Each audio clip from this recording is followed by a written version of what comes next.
Hello and welcome everybody to our YouTube channel. आपको चाहिए कि आपको लोग याद रखें मरने के बाद भी, उसके लिए चाहिए सक्सेस के लिए चाहिए सक्सेसफुल लोगों के थॉट्स, तो वो बनाने की मेहनत हमारी और सक्सेस आपकी।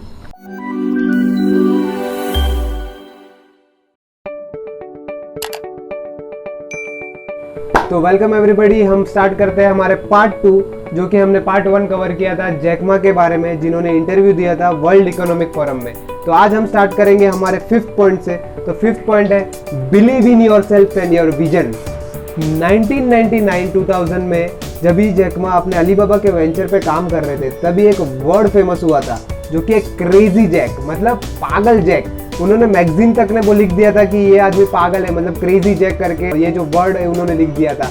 And I think crazy is good. We are crazy, but we're not stupid. इसके पीछे कारण क्या है? क्योंकि लोगों को मासिस को समझता ही नहीं है। सारे लीडर्स जो होते हैं दुनिया के, वो फ्यूचर में जीते। हमेशा याद रखो कि सारे लीडर्स जो होते हैं वो फ्यूचर में जीते। मतलब जैसे कि अगर धोनी ने वर्ल्ड कप 2011 जिताया था, तो उन्होंने फ्यूचर में तय कर लिया था अपने स्ट्रेटेजीज।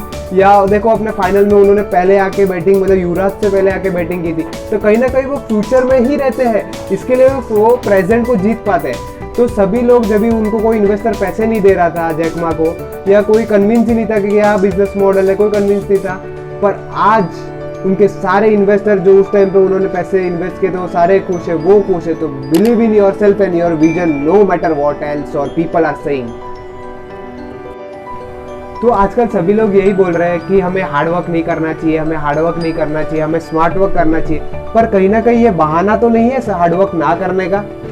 सोचना, गौर से सोचना, क्योंकि हार्डवर्क बहुत इंपॉर्टेंट है। स्मार्ट वर्क अपनी जगह है। हार्डवर्क जब आप करते रहोगे तभी उसमें स्मार्टनेस से आप वर्क कम करते जाओगे। तो जैक मा जब भी अपनी कंपनी चला रहे थे, तभी उन्होंने 5 साल उनको, मतलब है ना, सर्वाइव कर रहे थे। सिर्फ उन्हें पता ही नहीं कौन से डायरेक्शन में जा रहे। मतलब आप समझ सकते हो कि 5 साल तक आप पढ़ाई कर रहे हो। कोई भी अपनी सिविल सर्विसेज हो या सीए की एग्जाम हो, उसमें ऐसा हो ही जाता है कि आप मेहनत करते जा रहे हो, कोई रिजल्ट ही प्रोड्यूस नहीं हो रहा है। 3 साल तक उनको कोई रेवेन्यू ही नहीं मिला था, जीरो मनी। उनको कुछ पता नहीं था कि क्या करें, पर उन्होंने मतलब अपना हार्डवर्क जारी रखा। क्योंकि मैंने जैसे कि 5th पॉइंट में डिस्कस किया था, वो अपने विजन को बिलीव करते थे और खुद में बिलीव करते थे। तो हमें हमेशा हार्डवर्क करना है। तो इससे लगती हुई मैं एक स्टोरी आपको बताता हूँ कि जैक मा एक रेस्टोरेंट में गए थे, और रेस्टोरेंट में उनको खाने के बाद उनका बिल पेड हो गया। तो वो भी सोच रहे थे कि ये बिल किसने पे किया होगा।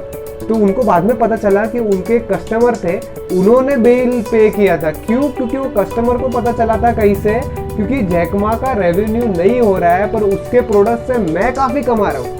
मतलब समझ रहे हो कि आप हार्डवर्क करते रहो। कौन कहाँ कैसे काम कर रहा है आपके लिए, क्या हो रहा है, आपको नहीं समझेगा। तो हार्डवर्क इज द की। मतलब आजकल के यंग स्टूडेंट थोड़े वैसा हो जाते हैं कि अभी करना है, कल कुछ करना है। एक हमारे मतलब प्रणव सर करके चाणक्य अनुष्ठी प्राइवेट लिमिटेड के सीईओ, वो कहते हैं कि this generation is not about becoming rich, this generation is all about being famous. मतलब ये काफ़ी ऐसा है कि लोगों को फेमस होना है, रीच नहीं होना है। रीच होना भी बहुत इंपॉर्टेंट है, इंटरनली आउटसाइड सब वे से। तो एक लास्ट लाइन कहूँगा जो जैक मा ने कहा था, जो हमारा ये 6th पॉइंट है, ऑलवेज हैव अ होप, उसके ऊपर है कि if you do nothing will happen, but if you will do hard work there is always a hope। तो चलिए बढ़ते हैं हमारे तीसरे पॉइंट की तरफ, जो कि आपके फायदा का भी है, मेरे फायदा का भी है, और ये पूरे इंडियन नेशन के फायदा का है। जो कि जैक मा कहते हैं कि यंग जो पीपल है, वो उनका क्या प्रॉब्लम है कि वो या तो गिव अप कर देते हैं या तो कंप्लेंट्स करने लगते हैं। तो इसके पीछे रीज़न क्या है, और हम इंडिया के पॉइंट ऑफ व्यू से बात करेंगे कि एक स्टोरी की तरफ जाएंगे हम, कि हमारे जो पापा थे या तो हमारा जो बचपन था, उसमें कैसे होता था, हमें रिजेक्शंस की आदत थी। मतलब कैसे होता था कि हमें अपने भाई के कपड़े भी यूज़ करने पड़ते थे, या कहीं ना कहीं मतलब पहनने पड़ते थे, कि मतलब उस तरीके का मिडिल क्लास का माहौल था जिसमें हमें रिजेक्शंस की आदत थी। या कुछ भी लेना है हमें, या कुछ भी खरीदना है, तो हमें 4 बार पूछना पड़ता था, या 4 चीज़ों में एक चीज़ मिलती थी। तो उसमें क्या होता था, हमें रिजेक्शंस की आदत हो जाती थी। तो वैसा यूथ बहुत ही, मतलब ये इसको है ना लोग नेगेटिव लेते हैं कि हमें तो कुछ मिलता नहीं है, ये नहीं, पर उसके पीछे ये रिजेक्शंस की आदत हो जाती है हमें। और रिजेक्शन से आदत मतलब हम हमेशा नेक्स्ट ट्राई करते हैं।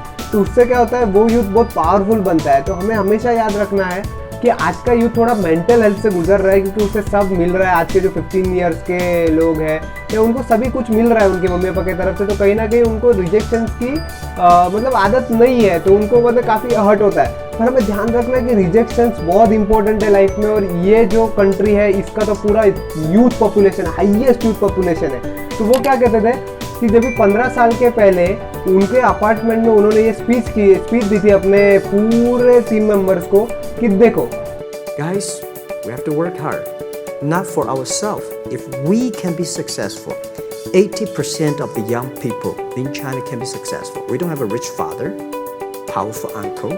We don't get $1 from bank, 1 cent from government.